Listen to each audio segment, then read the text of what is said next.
Welcome to the Deep Dive. Today, we're looking at a really interesting one, a Tamil film called Overlap. That's right. Directed by T. Rajavil, his debut, actually. And it takes this classic haunted house idea. But flips it right. It's more like a temporal paradox. Sci-fi meets family drama. Exactly. So our mission today is basically to unpack that plot, see how those genres mix or maybe clash. And figure out this strange shift in how people saw it. Yeah, Huge difference between the cinema run and later online. definitely. So let's set the scene. It starts in 2022. You've got Karthik and Anu. Newly married middle-class couple, they buy a secondhand apartment in Chennai.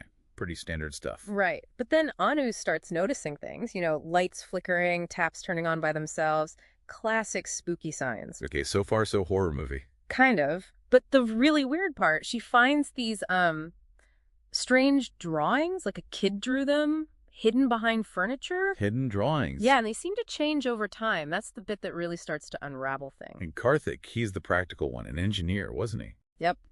He's totally skeptical, says it's, faulty wiring, or maybe Anu's just stressed from the move. The usual rationalizations. Yeah. But obviously, it's not that simple. Not at all. Because the big twist, the core idea, is that it's not a ghost. Okay, so what is it? It's another family living in the exact same apartment, but 10 years earlier, in 2012. Whoa. Okay, hold on. So, two families, same space, different times. Precisely. We meet Ramesh, VG, and their little son back in 2012, and here's the kicker. Let me guess. They're scared too. Terrified. They hear noises, see lights flicker, all caused by Karthik and Anu in 2022, just living their lives. Ah, so the haunting goes both ways. Each timeline thinks the other is supernatural. Exactly. And it leads to some, almost darkly comedic moments.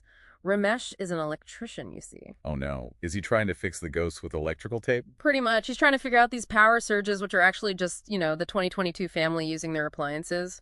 Chaos. How do they even figure it out? Do they communicate? They do, yeah. They start writing messages on the wall. At first, both families think they're talking to a spirit or something. That's wild. So how does the science part come in? You mentioned it wasn't just magic. Right.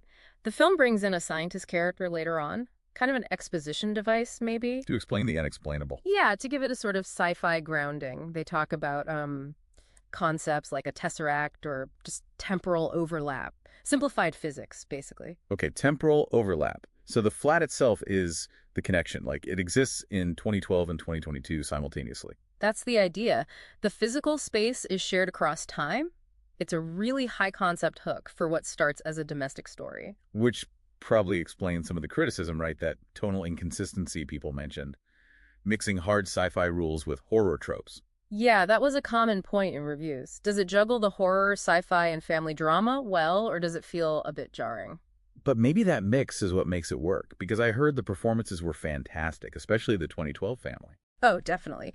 Kali Venkat as Ramesh and Vinitini Vadanathan as Viji, they really sell the fear, the confusion, but also the heart. They ground the absurdity. They make you believe in the impossible situation through their very real reactions. Exactly. And this is where the film takes another turn. You expect maybe a big sci-fi solution, fixing the timeline or something. But it doesn't go that way. No. The climax shifts entirely. It becomes this intense emotional melodrama. It all comes back to Ramesh and VG, their son, and those drawings on the wall. Ah, so the drawings were key to their story. Deeply key. It's about their connection, their loss, their longing. And the resolution isn't scientific at all. What do they do then, Karthik and Anu?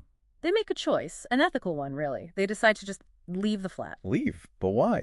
They essentially hand over the 2022 version of the flat to the 2022 versions of Ramesh and VG. It's implied this allows the older Ramesh and VG to somehow stay connected to their past, their memories, their son, through that shared space. Wow.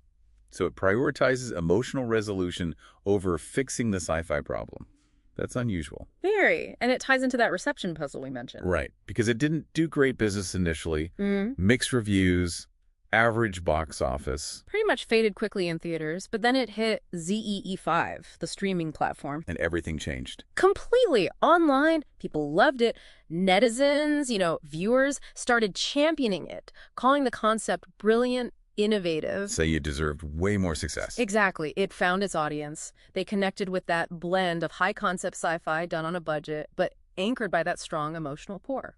So the heart won out over maybe some narrative awkwardness or those tonal shifts. It seems so. The family drama, the longing, that resonated more than the physics explanation in the end. Which leaves us with a really interesting thought, doesn't it? If a film's core idea and its emotional impact are this strong, how much does that initial failure at the box office really define it? Maybe the real overlap here is between its quiet theatrical release and its loud, lasting life online, a different kind of time